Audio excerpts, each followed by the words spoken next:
उस औरत को इतना मार मारना चाहिए ना, अपने घर में चप्पल से मारना चाहिए। एक पति तो तुम्हारे साथ रहा नहीं, दूसरे को पति को छीन कर और तुम सोचो कि हम अपना घर बसा लें। दूसरे का घर का चिराग बुझाकर तुम अपने घर में रोशन करने चली, ये पता चली थी। तो हम उस समय फ़ोन करके उस बंदी को मना किया था, साफ स्पष्ट मना किया था कि तुम मेरे बेटे बहू से दूर रहो, और नहीं तो जो करना हसर होगा तुम्हारा हम करेंगे। और उसको हमने फ़ोन करके बोल दिया, चूँकि मेरे बेटे को इतना ना बस में करके रखा हुआ है कि वो किसी का बात नहीं सुनता था, ना मेरा कि हमारे पति किस निगाह से किस औरत को देख रहा है। उस समय दोनों आँख फोड़ देना चाहिए। और ये कैसे बर्दाश्त कर ली यार, हम यही सोचते हैं। और मेरा जो है ना, मेरा खून जो है ना एकदम खौल रहा है, और मेरे सामने वो आ जाए ना तो उसको वो हसर करेंगे ना कि एक औरत के नाम पर उसको कालिख लगाएंगे कि तुम कैसी औरत हो। कितना गलत है, कितना गलत है। अभी भी समय है, तुम सुधर जाओ और मेरे बेटे को छोड़ दो, मेरे बेटे को बकस दो। जहाँ से तुम उसको जादू टोना भी करवाई हो उसको दूर करो और उसको बकस दो, छोड़ दो। मैंने बहुत जगह दिखाया है, यही कहा जा रहा है कि तुम बस में करके रखी हो उसको। तो हेलो गाइस, जैसे कि आप सभी को पता है, मनीषा की सास यानी कि सचिन की मम्मी का हबी एक दिन पहले वीडियो आया था, जिस वीडियो में उसने नेहा को बहुत ही ज़्यादा बुरा भला बोला है। उसका साफ साफ कहना था कि आप एक औरत के नाम पे धब्बा हो, अगर मेरे से सामने से अगर मिल जाती हो तो मैं आपके मुंह पर काली पोत दूंगी। इतना गुस्सा आ रहा है, मेरा खून खुल रहा है, और आपने मेरे बेटे के ऊपर जो भी कुछ करवाया है उस जादू टोने को हटा दो।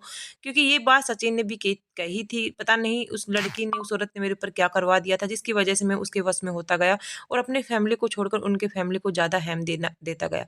एक्चुअली में हर माँ बाप यही चाहते हैं कि मतलब उनका परिवार बसा रहे, और उसकी माँ का कहना है, मैंने उस लड़की को एक बार वार्निंग दे भी दी थी, क्योंकि हम कहीं इवेंट वगैरह में गए थे तो जिस तरीके से वो कर रही थी सचिन के साथ, एक भाई भाई का रिश्ता वो दिख ही नहीं रहा था। देखो, सामने वाला सब कुछ समझ जाता है।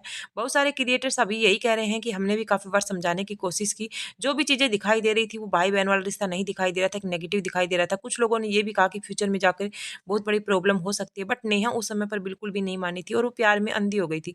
क्या होता है ना, जब आदमी को प्यार का भूत सवार होता है ना, उसे कुछ भी चीज़ें समझ में नहीं आती। यहाँ तक फैमिली, परिवार, बच्चे, बीवी, कुछ भी समझ में नहीं आता। सिर्फ वो अपने आप में ही इतने ज़्यादा वो हो जाते हैं कि उसे कोई भी चीज़ समझ में नहीं आती, क्या चीज़ सही है और क्या गलत है, और उस चीज़ का अंजाम क्या होगा उसके बारे में वो सोचते तक भी नहीं। बाद में उसे बहुत ज़्यादा पछताना पड़ता है, जैसे कि आज सचिन पछता भी रहा है। नेहा ने एक बार माफ़ी माँग ली और सचिन बार-बार बस यही माफ़ी माँग रहा है, अब तो मैं भगवान कहने भगवान का नाम लेने लायक भी नहीं, मेरे से इतनी बड़ी गलती हो गई है। अब सचिन से ये गलती कैसे हुई है, किस तरह से उसे फँसाया गया, सचिन का तो यही कहना है उसके ऊपर मैजिक किया गया है, क्योंकि आजकल भई ये चीज़ें बहुत ज़्यादा होती हैं, बट अभी बहुत सारे लोग कह रहे हैं साइंस के युग में लोग इतना ज़्यादा मतलब अंधविश्वास फैला रहे हैं। ऐसी चीज़ें कुछ नहीं है अंधविश्वास, ये सब चीज़ें होती हैं। हम हमारी नॉर्मल लाइफ़ में देख लो, आजकल कोई मुँह से लड़ाई नहीं करता, सब ये जादू टोने करते हैं, और ये चीज़ है, पहले भी थी, हो रही हैं और आगे भी होती रहेंगी, चाहे कोई विश्वास करे या ना करे, क्योंकि अब तो डॉक्टर भी इन चीज़ों को मानने लग गए हैं। तो नेहा ने किस तरह से उसकी बेटे को फँसाया है, और अभी भी वो उसका पीछा नहीं छोड़ रही। आपने देखा, नेहा की एंगेजमेंट हो गई, शायद सब कुछ सही हो सकता था, क्योंकि एंगेजमेंट के बाद क्या होता है ना, लड़की सुधर जाती है। परिवार वालों ने भी यही सोचा सुधर जाएगी, बट वो नहीं सुधरी। एंगेजमेंट के बाद 7 नवंबर तक भी दोनों आपस में बातें करते थे, और ऐसी-ऐसी बातें जो एक पति-पत्नी करते हैं, क्योंकि वो सारी चैट सबने सचिन ने अपने लाइव में आकर दिखा दी है। उन चैट का खुलासा सचिन ने सब कुछ कर दिया है।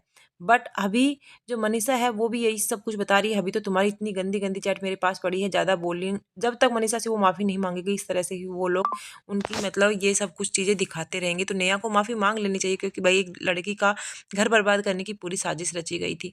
वहीं पर सचिन अभी मनीषा के पास आ चुका है, और शायद इनके परिवार ने भी कुछ मतलब भई करवाया होगा। हर माँ-बाप चाहते हैं कि दोबारा से उनके बहू-बेटे एक हो जाएँ। तो अभी सचिन वापस आ चुका है, क्योंकि वो कहीं बाहर विदेश में चला गया था।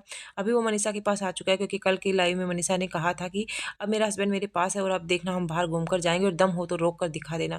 क्योंकि मनीषा का यही कहना है कि वो उसे हमेशा रोकती थी। कहीं भी ट्रिप वगैरह पर जाती थी तो मतलब सुसाइड करने का प्लान बना लेती थी सचिन से, कि उसके पास ही मत जाना, क्योंकि सचिन ने भी कुछ चैट दिखाई थी जिसमें मनीषा कह रही थी, जाओ, जाओ मनीषा के पास जाओ।